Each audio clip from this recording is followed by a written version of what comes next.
इस पेंटिंग का नाम है द राफ्ट ऑफ द मेडूजा। 150 लोगों की मौत के बाद इस पेंटिंग का जन्म हुआ है।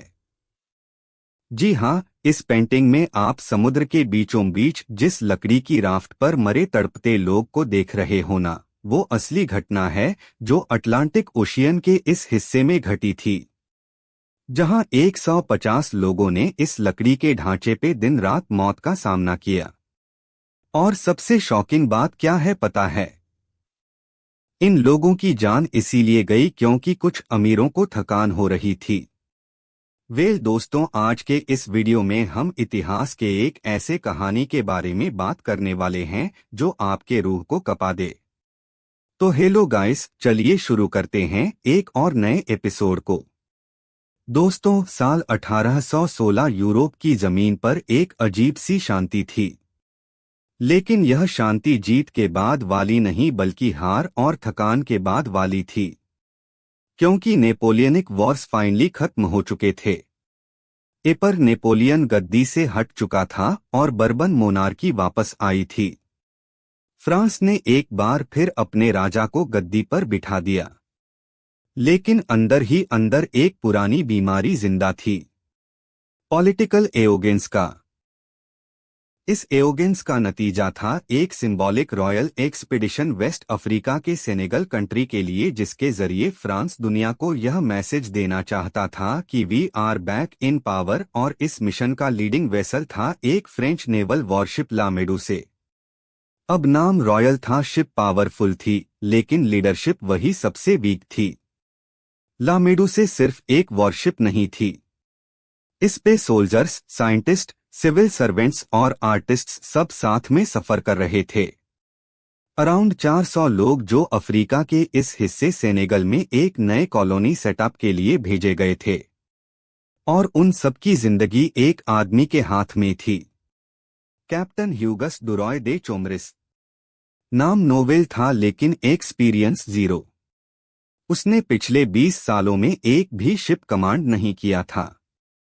फ्रेंच रेवोल्यूशन के टाइम वो एग्जाइल में चला गया था, और जब मोनार्की वापस आई ना, तो सिर्फ नोबल लीनियस यानी राजसी घराने से रिश्ते के नाम पर उसे एक नेवल फ्रिगेट का कमांड दे दिया गया।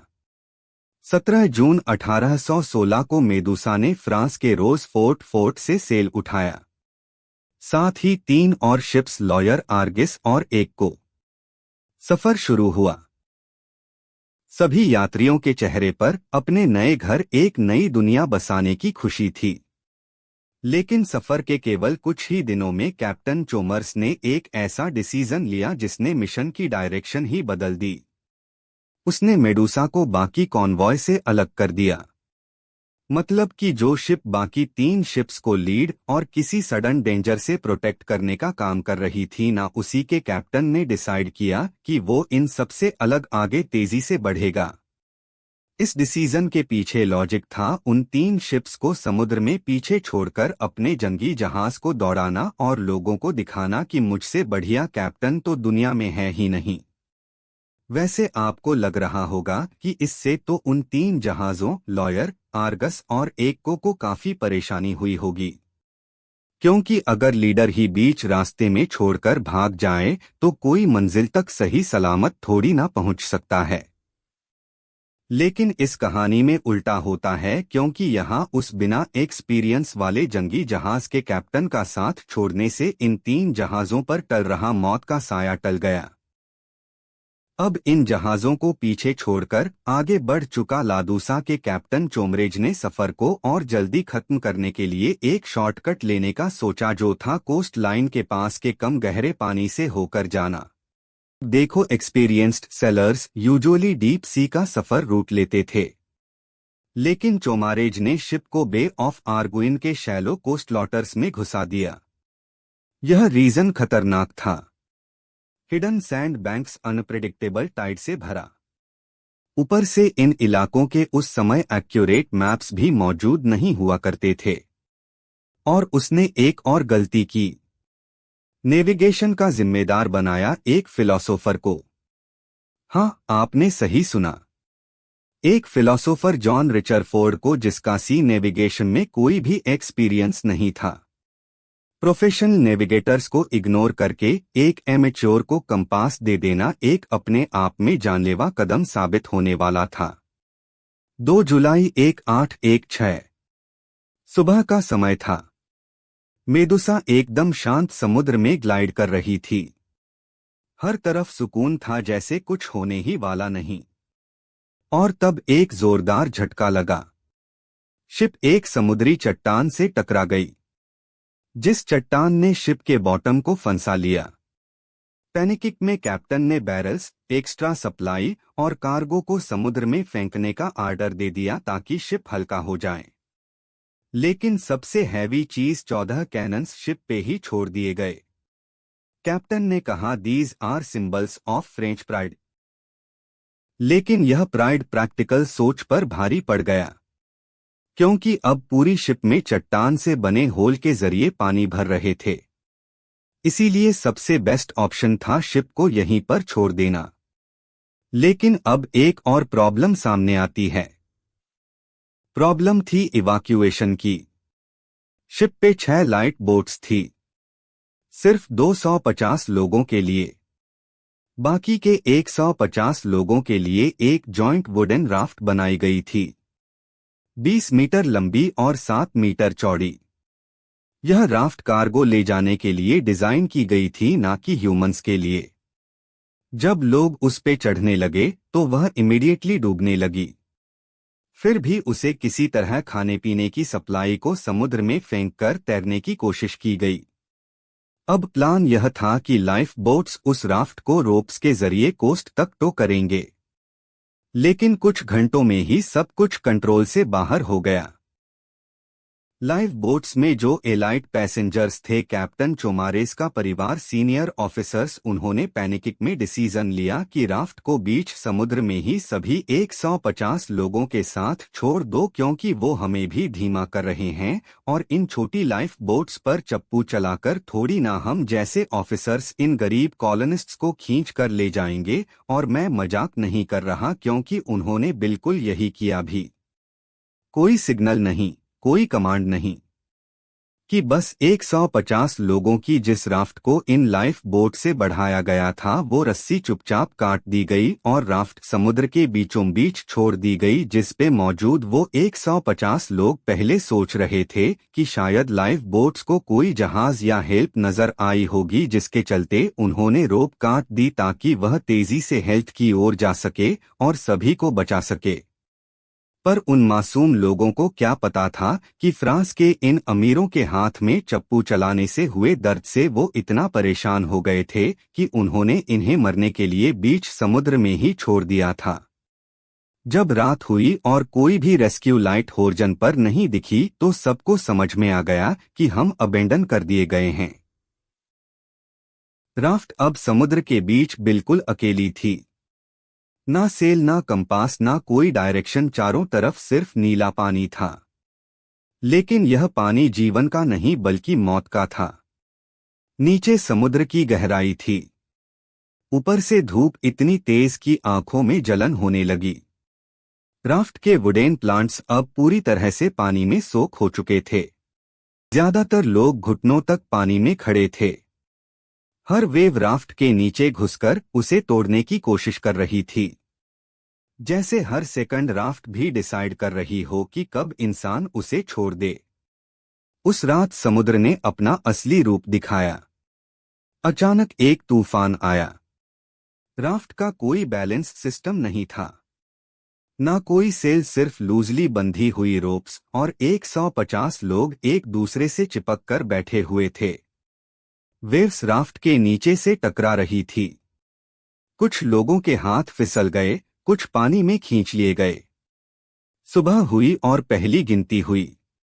25 लोग मर चुके थे। उनकी बॉडीज राफ्ट के एजेस पर लटक रही थी। कुछ आधी डूबी हुई, कुछ कंप्लीटली गॉन।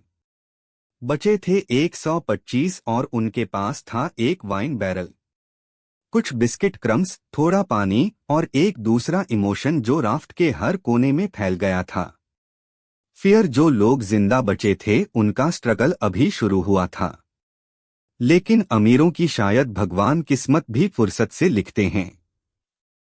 क्योंकि अपनी थकान के चलते समुद्र में 150 गरीब लोगों को मरने छोड़ देने वाले अमीर लोग जो लाइफ बोट्स में थे ना, वो जल्द ही एक पास के किनारे पर पहुंच गए, बिल्कुल सही सलामत, बस अपनी इंसानियत को समुद्र में डूबाकर। शायद वो उससे इस अमीरों की सीढ़ी चढ़ते हुए ही उतर चुके थे। जो भी हो, वो अमीर अब किनारे पर थे स्वस्थ। लेकिन अब भी इन्हों को उन समुद्र में छोड़े 150 लोगों की याद नहीं आई। वो किनारे पर मिले लोगों से ना तो उन लोगों के लिए मदद भेजते हैं, ना ही उनका जिक्र करते हैं, मानो वो उनके लिए इम्पोर्टेंट थे ही नहीं। लेकिन समुद्र के बीच 150 लोगों के खून से एक दर्द भरा इतिहास लिखा जा रहा था। अब राफ्ट एक बैटल फील्ड थी। लगभग 120 लोग बचे हुए थे। सबसे वैल्यूएबल जगह थी राफ्ट का सेंटर, जहां थोड़ा शेल्टर था। एक वाइन बैरल और बिस्कुट के क्रम्स रखे हुए थे। सेंटर में होने का मतलब था एक और दिन जीने का चांस, और इस चांस के लिए अब लड़ाई छेड़ दी गई। यह कॉन्फ्लिक्ट धीरे धीरे बढ़ने के बजाय सीधा एक्सप्लोड हो गया। लोगों ने वुडन प्लांट्स तोड़कर उन्हें वेपन्स बना लिया। बेयर हैंड से भी लोग एक दूसरे को राफ्ट के एज से धकेल रहे थे। कुछ लोगों ने रोप्स पकड़कर फाइट बैक किया, लेकिन ज्यादातर सेंटर में घुसने की कोशिश कर रहे थे। राफ्ट पर कमांड सिस्टम कोलैप्स कर गया और उसी रात एक और स्टॉर्म आया। लेकिन इस बार राफ्ट को समुद्र ने नहीं बल्कि लोगों ने तोड़ दिया।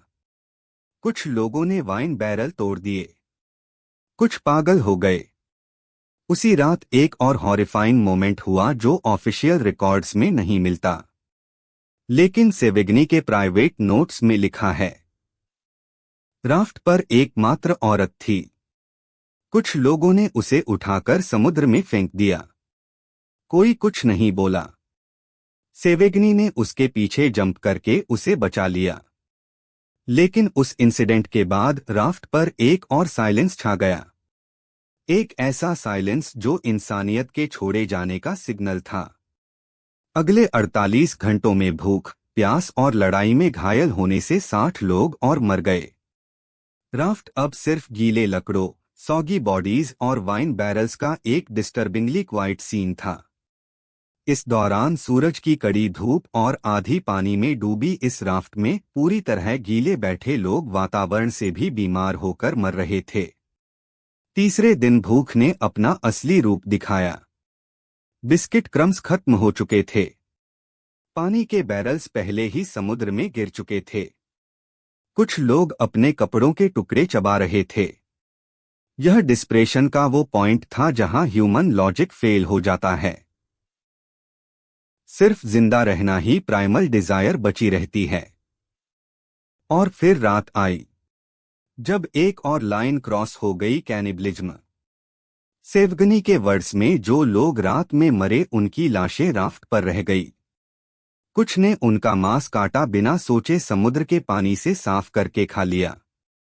राफ्ट पर मौजूद कुछ सेकंड दर्जे के लोगों ने पहले लोगों को ऐसा करने से रोका, लेकिन जब उनकी भी भूख जवाब दे गई तब वो भी इसमें शामिल होकर जानवरों की तरह अपनी भूख मिटाने लगे।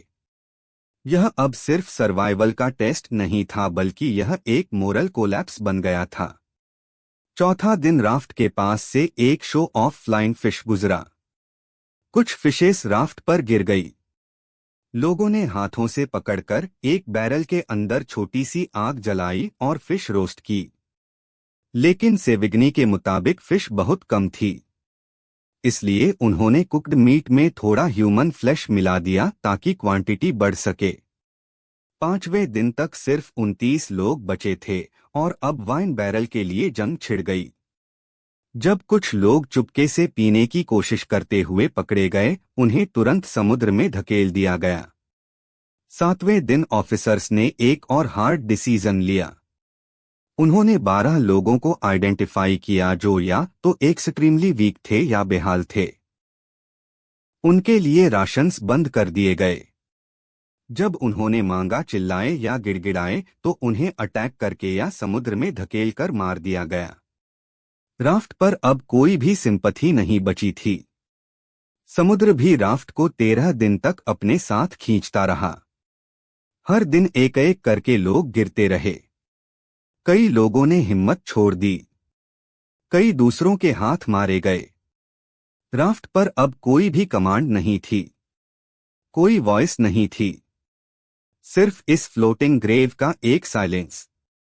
13 जुलाई 1816 एगस नाम का फ्रेंच शिप कोस्ट के पास पेट्रोल कर रहा था। उसने राफ्ट को देखा।